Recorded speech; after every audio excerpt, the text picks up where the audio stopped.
Olá, seja muito bem-vindo, seja muito bem-vinda a mais um Conexão Milaré. Eu sou Juliana Matei e no programa de hoje estamos com a nossa querida colega Vanusa Murtagrelli, que é advogada, mestre em Direito e Sustentabilidade pela Universidade de Alicante, na Espanha, mestre em Ciências Jurídicas aqui do Brasil também, especialista em gestão ambiental pela Universidade Federal do Rio de Janeiro, pós-graduanda em planejamento e gestão de cidades pela Poli da Universidade de São Paulo, e uma grande querida, colega, inspiradora, doutrinadora, com muitas obras aqui ao nosso alcance, e é um prazer enorme te receber aqui, Vanusa. Juliana, muito obrigada pela carinhosa deferência, pelas palavras, e eu agradeço muito e honradamente o convite, que me empresta muita alegria e muito prestígio. É um prazer enorme fazer parte do programa Conexão Milaré, em especial sendo entrevistada por você, pessoa que eu tenho a mais profunda admiração. Muito obrigada, Vanusa, e a gente combinou de falar aqui nesse programa de hoje sobre as cidades sustentáveis, falar sobre a legislação. Nós comentamos em alguns programas passados que a Política Nacional de Meio Ambiente está completando 40 anos agora no mês de agosto, e a Vanusa tem se debruçado a fazer um trabalho bem bacana nessa área, né, de busca de sustentabilidade nos ambientes urbanos. Então, Vanusa, conta um pouquinho para a gente, como assim tem algum viés de sustentabilidade na legislação aplicada aos ambientes urbanos? Sim, Juliana. Inclusive, meu interesse em debruçar, em dedicar mais tempo a esse recorte do direito ambiental se deve ao fato de que é na cidade onde moramos. E se fizermos uma digressão de todo o sistema normativo ambiental, podemos perceber que ele é voltado para a qualidade de vida nas cidades. Quando a gente fala de direito ao meio ambiente, que é uma promessa constitucional, é uma promessa do arcabouço legislativo, nós estamos falando da sadia qualidade de vida.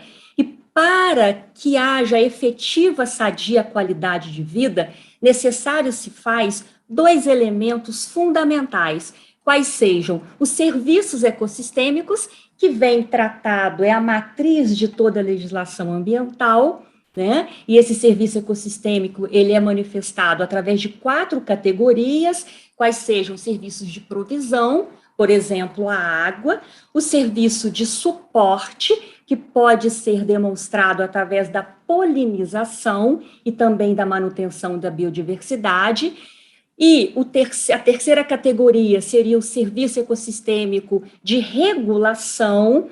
Um exemplo é a minimização de enchentes e, consequentemente, de inundações. E, finalmente, a categoria de serviço ecossistêmico cultural, onde se manifesta o turismo, a recreação, a identidade cultural. Então, o serviço ecossistêmico, né, ele contribui para a sadia qualidade de vida, mas, ao lado dele, com a mesma importância, com o mesmo grau de relevância, temos a moradia adequada.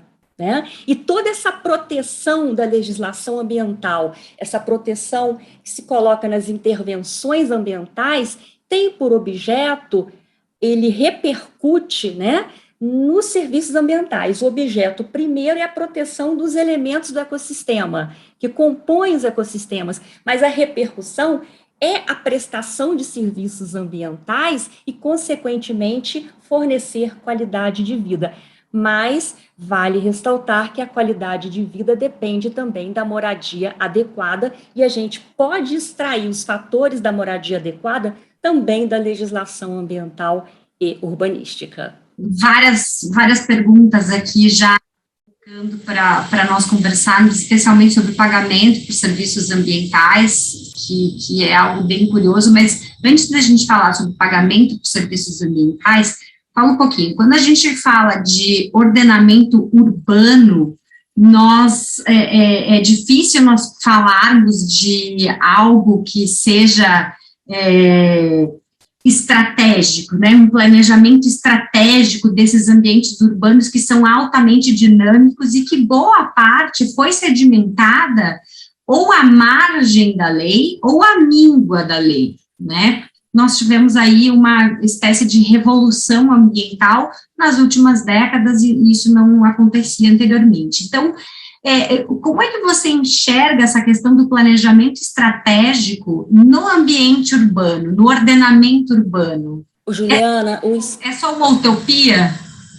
Não, ele é perfeitamente execuível, desde que hajam políticas públicas, e políticas públicas pautadas neste planejamento estratégico, que deve ser feito com visão de futuro. O Estatuto da Cidade prescreve que este planejamento tem essa visão de futuro, e quando falamos de visão de futuro, estamos estabelecendo uma linha temporal de aproximadamente 30 anos, porque não dá para planejar uma cidade para 4 anos, não é política de governo, é política de Estado, né? E é esse Estatuto da Cidade, que traz regras importantes do direito ambiental, ele estabelece a substituição, ele determina a substituição do termo zoneamento urbano por zoneamento ambiental. Esse é um ponto que merece a maior atenção. E determina também que o zoneamento ambiental seja levado para o âmbito do planejamento urbano. E reforçando essa ideia das questões ambientais pelo viés do planejamento urbano, vale esclarecer que o plano diretor deve ordenar o território como um todo. E daí, neste meio ambiente urbano, diferentemente das outras faces, das outras fatias do meio ambiente, dentro do meio ambiente urbano está incluído o meio ambiente natural, o meio ambiente artificial, o cultural e o industrial. Então, é um meio ambiente mais completo, e a cidade, o território, é um todo. Não se deve fazer um planejamento fazendo um apartheid de partes da cidade por conta dos recursos naturais. Os recursos naturais estão dentro da cidade e devem comungar. E é a sistematização desses meio-ambientes todos, né, que é o elemento indutor para a cidade sustentável. Se me permite citar, o professor José Afonso da Silva foi um dos primeiros doutrinadores a trazer esse conceito operacional de meio ambiente com essa concepção que no meio ambiente urbano estão acondicionados os outros elementos ambientais. Eu faria apenas um acréscimo, inserir o meio ambiente industrial, né? Porque o José Afonso da Silva coloca o meio ambiente, dentro do meio ambiente urbano está o meio ambiente artificial, natural e cultural. Então, eu faria uma inserção também do meio ambiente industrial. Então, nós estamos falando aqui que esse Estatuto da Cidade, ele traz uma ordem, uma nova ordem urbanística pelo viés da justiça social, determinando, assim, a incorporação da função socioambiental da propriedade, a cidadania e a dignidade dentro dos elementos ambientais. Essa é a síntese do Estatuto da Cidade. Então, esse estatuto, ele mostra que a cidade é um meio onde se realiza a compatibilização de direitos individuais e coletivos. Aí entra aqui, Juliana, a questão da moradia, né? Que nessa concepção mais ampla vai incluir inúmeros elementos como saúde, educação, saneamento ambiental em todas as suas modalidades, o emprego, a livre iniciativa, a assistência social, o lazer, tão importante para a formação do ser humano, para as relações sociais. Então, essa concepção ampla da moradia, ela integra, como falamos inicialmente, a qualidade de vida junto com serviços ecossistêmicos. Então, eu não vejo como dissociar esses dois elementos.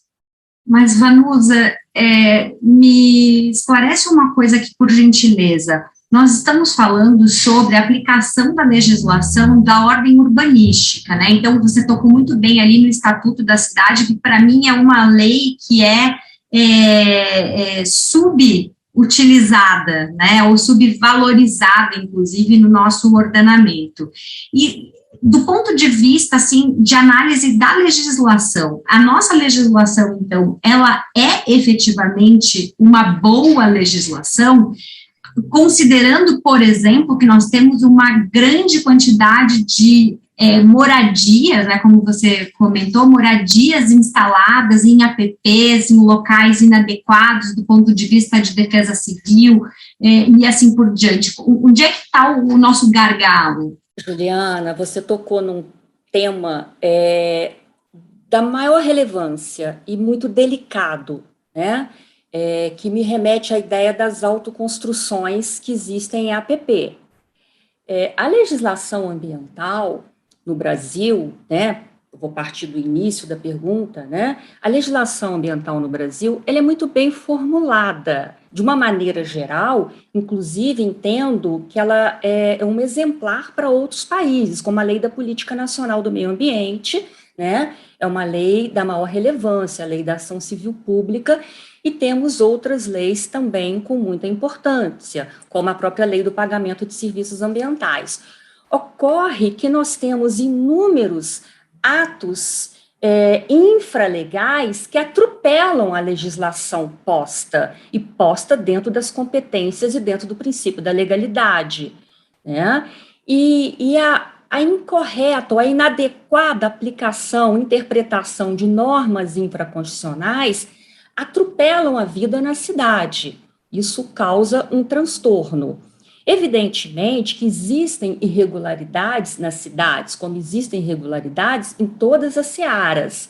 Nessa questão da habitação, em especial a habitação que nós titulamos de autoconstrução, que é da população mais pobre, mais carente, essa população que habita o lugar que sobra. Qual é o lugar que sobra, Juliana? É a margem do rio, porque lá é proibido construir. Então, é por falta de opção, né? Então, eu vou continuar a resposta da sua pergunta, trazendo 2 exemplos para a gente entender melhor a forma como devemos tratar, qual o tratamento que deve ser destinado para solucionar essas questões da autoconstrução em APP. Nós temos um volume enorme de autoconstrução na bacia de Guarapiranga, que é uma importante fonte de abastecimento hídrico de São Paulo. Pelo site da Prefeitura de São Paulo, existem na área, na bacia, no entorno, 200 loteamentos irregulares e 176 comunidades, favelas. Eu não gosto deste nome, favela, né? Mas é a nomenclatura adotada no site da prefeitura. Então, você imagina 200 loteamentos e mais 176 comunidades. Vamos aplicar aqui, porque a gente tem que manter a coerência, a regra que nós colocamos no início da nossa entrevista, do nosso bate-papo, que é conjugar serviços ecossistêmicos e moradia adequada. Porque nós estamos em busca da implementação do direito ambiental, que se manifesta pela sadia qualidade de vida. Então, vamos colocar a regra desses componentes da qualidade de vida. Se eu analisar pelo fator serviços ecossistêmicos, né, a APP de Guarapiranga realiza serviço ambiental. Ela precisa realizar serviço ambiental para que haja o serviço ecossistêmico, né? Nós temos ali a APP, a área ocupada, que presta o serviço de regulação, que é o equilíbrio do ciclo hidrológico, para a qualidade e para a quantidade da água que abastece a cidade, e nós temos a própria água realizando o serviço de provisão, que é o abastecimento. Então, ali é uma área com a particularidade. A função ambiental é exercida e é necessária. E essa intervenção antrópica está atrapalhando bastante. Então, a gente observando a regra do serviço ecossistêmico, é importante que haja uma realocação das moradias. Só que o aspecto quantitativo é enorme. Existem alguns projetos de realocação, planos de realocação, e nesses planos de realocação, a gente precisa colocar um olhar crítico e investigar e buscar saber se essa realocação é para uma cidade equivalente, ou seja, é para um bairro que contém cidade dentro. Porque se a gente pegar o conceito de cidade adequada formulado pela ONU, pela Agenda Habitat 2030 e pelo caderno da ONU que fala sobre moradia adequada não é um teto e 4 paredes. Moradia adequada é muito mais abrangente, é quase que o significado de dignidade e de cidadania. Abarca educação, cultura, saneamento, serviços básicos, a universalização dos serviços básicos.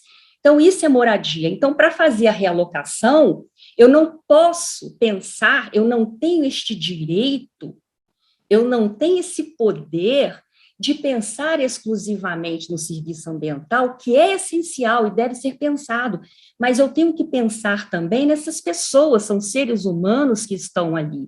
Então, essa realocação necessária somente pode ocorrer se for para um bairro que tenha cidade dentro do bairro, que tenha locomoção, que tenha comércio, que tenha vida noturna, porque isso traz a segurança. Um bairro, eu vou trazer como exemplo para você o centro de São Paulo. O centro de São Paulo, existem operação urbanística, né? Operação urbana consorciada em andamento, mas ainda não concluída, com fases extremamente importantes concluídas, como o Vale do Anhangabaú, Praça das Artes e outras mais. Mas ainda é um centro esvaziado, onde os prédios vazios, subocupados, essas edificações subocupadas, ou com ocupações irregulares, trazem a insegurança, trazem a violência. É um terreno que não tem, é uma área que não tem vida que eu digo não tem cidade ali dentro. Quem mora no centro da cidade tem receio de sair à noite, e não tem uma padaria, não tem um comércio adequado. Por quê? Porque é perigoso, porque vai ter um assalto. E por que não tem? Porque não tem gente suficiente ocupando aqueles espaços. Aquele espaço urbano está descosturado. Então, voltando ao assunto da realocação, para a gente fazer uma realocação dessas pessoas, desses seres humanos que merecem o título de cidadania, né? Para a gente fazer a realocação deste eleitor, para a gente entregar esse título de cidadania, eu tenho que colocar em novas habitações numa área com infraestrutura. Senão eu vou resolver um problema e criar um outro humanitário, gravíssimo. Eu vou dar agora um outro exemplo diferente para ver uma outra forma de aplicação através da mesma regra, que é a questão da autoconstrução que se vê na bacia do Córrego dos Avulvos, aqui em São Paulo, que vem passando por uma intervenção também. A readequação é um programa já antigo, foi feito estudo de impacto ambiental, existem lá em construções as piscininhas, né, as bacias de contenção, parque linear, uma realocação também, né, no programa Minha Casa Minha Vida. Então, é um programa muito amplo. Ali, Juliana, não haveria a necessidade de realocação pelo elemento função ambiental, porque ali não há realização de função ambiental, é um córrego morto, absolutamente morto, contaminado, poluído. Então, a área APP não realiza mais serviço ambiental. É uma área que está na rota do necrochorume de 2 cemitérios. Que função ambiental essa área realiza? Nenhuma. Mas é uma área de risco para a população. Então, é importante a realocação não pela função ambiental que não existe, mas pelo risco da área para a população. É uma área constantemente sujeita a inundações.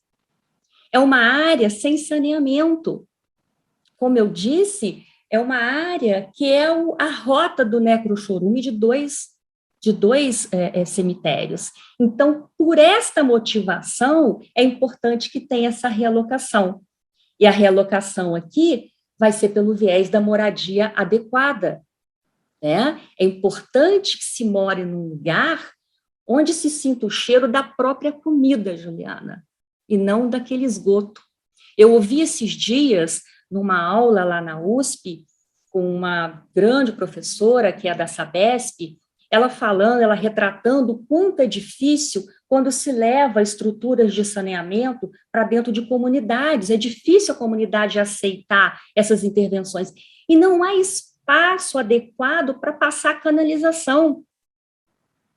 A gente não conhece, a gente não tem essa real noção, porque falta um pouco de pé no chão, menos ar-condicionado e mais pé no chão, para a gente conhecer a realidade, as várias realidades da vida, né? Então, ela me disse que depois de uma obra concluída, com muita resistência, ela visitando lá os moradores, ela ouviu de uma dona de casa, falou: doutora, muito obrigada, agora eu sinto o cheiro da minha comida. Eu não sentia o cheiro da minha comida, sentia do esgoto, Juliana. Então, por esse motivo, deve ser feita essa realocação, mas o viés da moradia adequada, porque ali não existe mais função ambiental. Tanto é que está sendo feito algumas readequações da bacia, o parque linear, e aí pode se questionar a questão, mas vai fazer um parque linear na APP? Eu respondo para você. O parque linear é feito no mundo inteiro. Não é possível que Paris esteja na contramão da sustentabilidade, que Bilbao, que Londres esteja na contramão. Os países avançados fazem os parques lineares, e nesses parques lineares de APP que perdeu a função ambiental, é uma forma do Estado entregar para o cidadão um espaço, não um espaço público, não basta espaço público, tem que ser um espaço para o uso público, o uso pelo público, né? Então, ali na APP, nas margens, né, dos AVUVUs, em alguns trechos estão sendo construídos parques lineares, onde vai ter a reapropriação cultural, espaços de lazer para se exercer o encontro social. Isso é muito importante, né? Então, a gente precisa, todos nós precisamos nos libertar do olhar míope e alcançar a realidade. E para nos libertarmos deste olhar míope que teima em acompanhar algumas pessoas, é preciso que se tenha conhecimento especializado e informação suficiente. E a informação suficiente nós alcançamos quando saímos do ambiente do ar-condicionado e colocamos o pezinho no chão, quando vamos ao local, quando temos a coragem, a dignidade de enfrentar a realidade alheia. Anusa, é interessantíssima essa perspectiva do direito à moradia, porque a gente, na verdade, eu aqui fico refletindo sobre a dificuldade que é para uma grande parcela da população ter só aquelas paredes e o teto que você referia, e quanto mais essa moradia que dê, de fato, uma dignidade e devolva a cidadania a essas pessoas. Interessantíssima essa colocação. Mas gostaria, para aproveitar o tempinho que ainda temos, de indagar sobre o pagamento de serviços por serviços ambientais no ambiente urbano. Essa é uma questão que tem retornado com muita frequência nos nossos diálogos e queria contar com a oportunidade de ouvir sua opinião também. Juliana, eu tenho um interesse enorme por essa matéria, o pagamento por serviços prestados ao meio ambiente, né? Que é uma contrapartida, né, às ações realizadas pelo homem para a preservação, a melhoria e até mesmo a recuperação ambiental, valendo destacar que existem duas condições para que seja considerado um serviço prestado ao meio ambiente que haja contrapartida. Primeiro, que a ação exceda a exigência legal. Não é recuperar o meio ambiente que eu degradei. Isso não é prestar serviço ao meio ambiente, isso é cumprir uma obrigação legal. Então, tem que ser algo além do que a lei determina. E no segundo ponto, é necessário também uma segunda condicionante que efetivamente repercuta serviço ecossistêmico. Então, eu vou provocar, vou atuar em prol do meio ambiente e isso vai repercutir serviços ecossistêmicos. Antes desta lei federal, que surgiu agora em janeiro, inúmeras cidades e estados brasileiros já disciplinavam o tema. Existiam também normas federais, só que setoriais, a própria lei dos resíduos sólidos. Aqui em São Paulo, né, vou me ater aqui em São Paulo para levar a questão dentro do ambiente urbano, né, o Plano Diretor Estratégico de São Paulo, né, ele tem um capítulo específico, né, exclusivo para áreas protegidas. E dentro deste capítulo de áreas protegidas, ele faz referência a inúmeros planos que vão deflagrar pagamento por serviço ambiental. Então, a estrutura do pagamento por serviço ambiental está dentro do Plano Diretor de São Paulo, né? Está dentro da legislação urbanística. Nós podemos citar aqui um plano muito importante, que é o Plano de Recuperação de Fundo de Vale, né? Consiste em ações de saneamento, drenagem, parque linear e urbanização de favelas. Vejam bem o objeto dessas ações, né? O escopo dessas ações. E a finalidade dessas ações é a permeabilidade do solo para evitar as inundações, para proteger o cidadão. Então, são serviços ambientais cuja repercussão é a proteção da moradia, da casa adequada, né? O parque linear, como nós falamos, e também as piscininhas, São Paulo tem a lei das piscininhas, ou os piscinões, né, vamos aqui recapitular, traz aí a possibilidade da inclusão social, né? E como entra dentro desse plano de recuperação de fundo de vale o pagamento por serviço ambiental?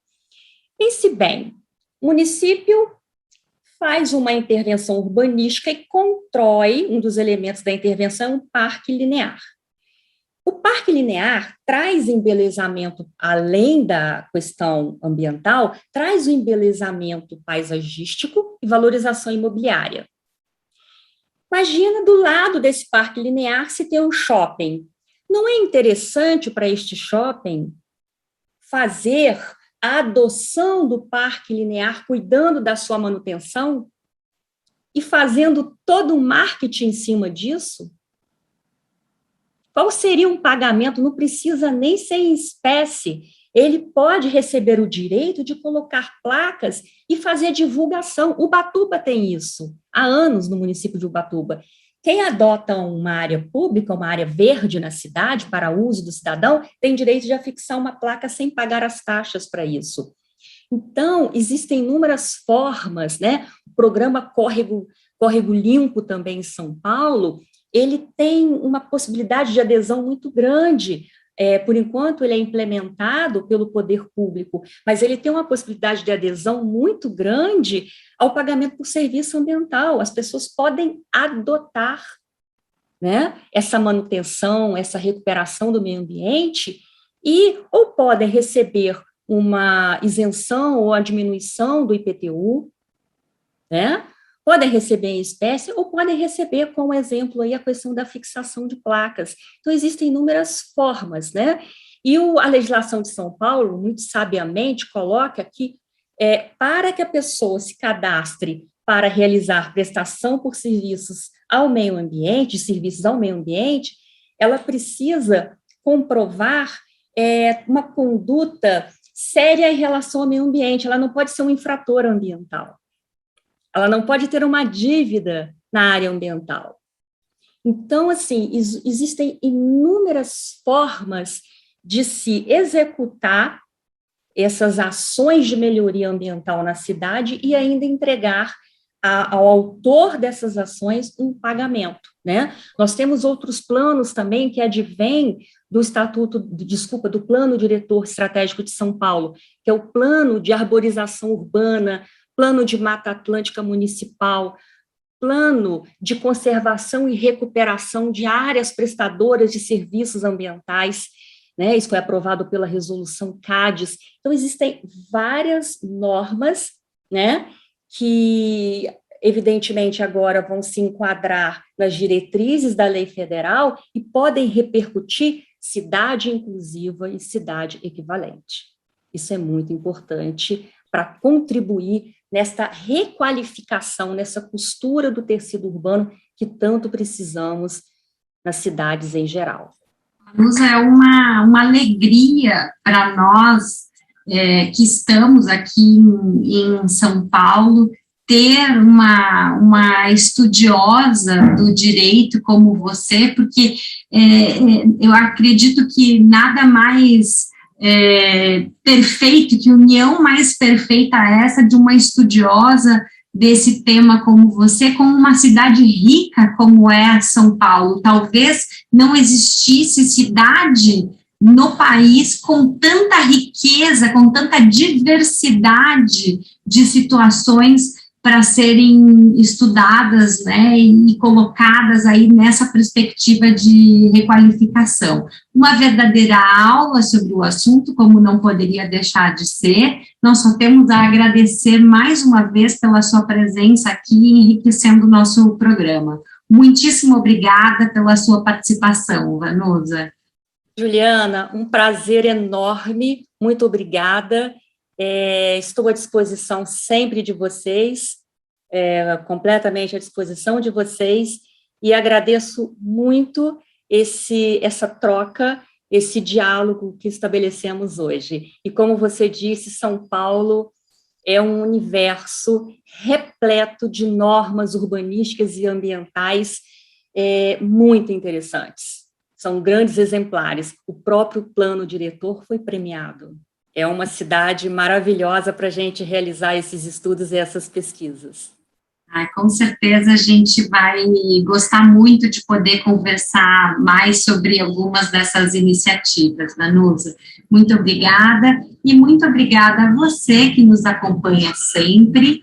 Continue acompanhando nas nossas redes sociais a programação dos nossos próximos encontros que preparamos com carinho para você, que é nosso especial convidado.